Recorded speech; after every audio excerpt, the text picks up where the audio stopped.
Hello everyone, it's David from Automotive Press. When you're shopping for small crossovers, I know there are many competitors now, but most of them are built in the US. So for example, Toyota Corolla Cross, along with its sibling model, Mazda CX-50, are both built in the new Huntsville, Alabama plant. The two are actually not related directly, but they're built in the same factory. And then the Nissan Rogue, which will be a direct competitor to this as well, is built in their Tennessee plant in the US as well. And the Honda CR-V, which is a little bit bigger, and Toyota RAV4, which is also a little bit bigger than this, they're all built in North America as well. So if you're actually still looking for a small crossover that is built in Japan by a very experienced practitioners and workers, well, this is one of the few rare ones that you can still find. This is a 2024 Mitsubishi Eclipse Cross, and you might not even think of this one as one of the models in your shopping list, but you should, because it really surprised me this week as I drive this vehicle that it's tight, it handles really well, it's got a lot of values for the money, and most of all, it's still built in Japan at their Mitsubishi factory, where I have been to a number of times. So let's get into more details. Let's go. Welcome back. Now, if you recall, Mitsubishi used to own a plant in Illinois, and that's where some of the models were produced, but that plant was let go many years ago. And so all the Mitsubishi products that we buy right now, including this one and Outlander, are both produced in Japan with very experienced practitioners and production workers. So I know that the quality will be really good. Let's take a look at this one here. Again, 2024 Eclipse Cross. If you look at the manufacturing, it's really good. 3.8 millimeter here, 3.5 there, 3.2 millimeter there, a bit wider here at 3.8, and then back over here at 3.5. But more important than just the gap is the curvature and alignment. Like along here is really difficult to get it right, and even Toyota struggles sometimes to get this curvature correct without interfering with the whole alignment. And you can tell it's almost perfect, right? Everything lines up here. Same thing if I run my finger through. This is truly a Japanese quality at its best. All the lines and creases line up as well. And then the fuel cap, which is sometimes hard to do because sometimes they stick out, is perfect. Look at that. It looks absolutely fantastic from alignment and gap perspective. And the paint job is a little bit difficult to assess because the paint job is a little bit dirty with dust right now. But if you look this way, it looks really good. And also, not too much orange peel in the Mitsubishi product. And so I know they have a really good paint job.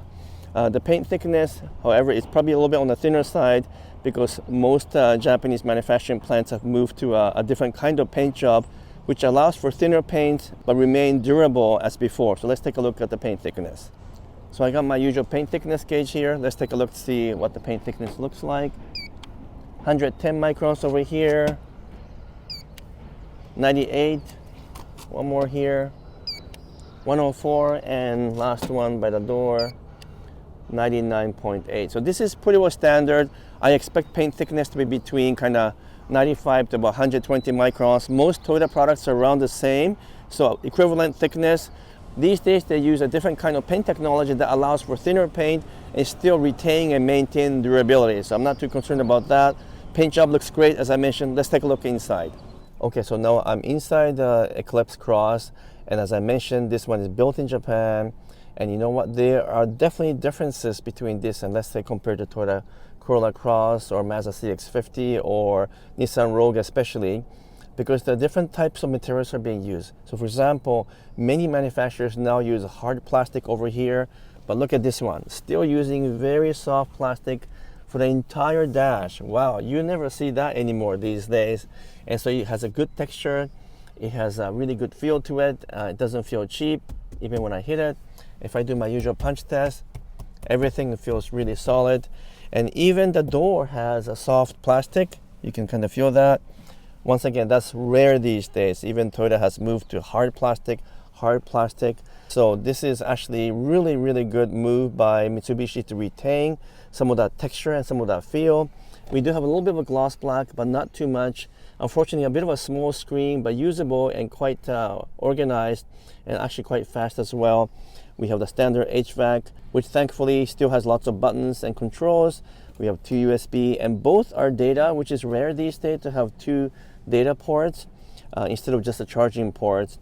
We have a full suite of a heating system, including the seat heater, the steering wheel heaters as well, and we have the all-wheel drive system in this one standard, and it's one of the best because Mitsubishi, having so much experience in rally racing, perhaps have designed some of the best all-wheel drive system in the world.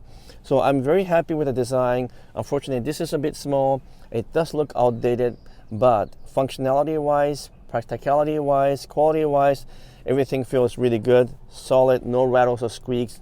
Other than the engine being a little bit noisy, which I'll talk about in a second, otherwise the selection of materials in terms of interior is absolutely fantastic. So I've now taken the Eclipse Cross on the road. And you know, the interesting thing is that even though this one only has 152 horsepower out of the 1.5 liter turbocharged engine, there's a kind of a traditional Japanese car feel with this car. Not sure if you know what that means to you, but from my perspective, instead of the very light feel, the light steering, and almost kind of numbness that are prevalent in many of the today's small crossovers, this one still has a feedback. The steering is actually a little bit heavier than other vehicles in its class. I get decent amount of feedback from the road, and when I turn left and right like this, it actually is pretty agile. So this has what I call some of the more traditional, older Japanese small crossover feel, and I like it a lot because it has a little bit more of a communicative feel compared to many other modern vehicles that has almost no feel at all. So for example, if I were to compare this to Toyota Corolla Cross, definitely the Corolla Cross is more refined and quieter, but this one is a little bit more fun to drive and has a better communication between the road and my hands, and the steering is a little bit heavier. So therefore, I feel like this one is a little bit more communicative with me compared to Corolla Cross. Although I will say the CX-50 from Mazda is a better vehicle. That one is built in the US alongside the Corolla Cross in the same Huntsville factory in Alabama. But the CX-50 might be a bit of a benchmark because it has a really good pep, and the steering is excellent, and the feel on the road is really, really good. But aside from that vehicle, not too many other manufacturers are able to produce cars that has a decent amount of steering feel and decent amount of road feel. So when you're driving these vehicles, you don't feel like you're completely disconnected from the road. And that is perhaps the number one strength of this particular car. And so even though it's a bit of a gutless car and doesn't have a lot of power, around town, I really like driving the Eclipse Cross, more so than some other smaller crossovers I've driven recently, with the exception of maybe the Mazda CX-50, which I think might be the benchmark in this class. But the interesting thing is that if you still wanted to buy a small crossover that's built in Japan, well, there aren't too many choices anymore. The Mazda CX-5 is built in Japan, but that's bigger than this car. CX-50 is built in the US. Corolla Cross is built in the US. Nissan Rogue is built in the US. So not too many choices within this particular category from Japanese brands. If you look at some of the Honda products, for example, the CR-V, that's still built in the US as well. So this one has a bit of a unique position because it is built in Japan at a very established Mitsubishi factory. I've been to that factory quite a few times in the past, and many of the production workers are older fellows who have many, many years of experience. And so their quality control is excellent. I can see that in both the interior and exterior fit and finish of this vehicle. And overall, the car feels solid. Even though it doesn't have a lot of power, just the overall driving character is very solid. So that's one of the main reasons why I still recommend the Eclipse Cross over some of its competitors. Also, you get a lot more features for the money if you compare this to its competitors as well. So some of the luxury features that might be associated with SUVs that cost a lot more are standard on this one. All-wheel drive is standard also, and the Mitsubishi has one of the best warranties in the business as well, and much longer than many of its competitors. So I think if you can overlook the fact that Mitsubishi is maybe not the most well-known brand, then you are actually looking at a bit of a gem in this market. Good quality, built in Japan, long warranty, a good road feel, built by traditional Japanese production workers. Well, I think you can't get much better than that in terms of value for the money. So I hope you enjoyed this video, and if you do, I would appreciate if you can give me a thumbs up, make some comments, and if you haven't done so yet, would you kindly subscribe as well. Until next video, I'm signing off for now. Thank you so much.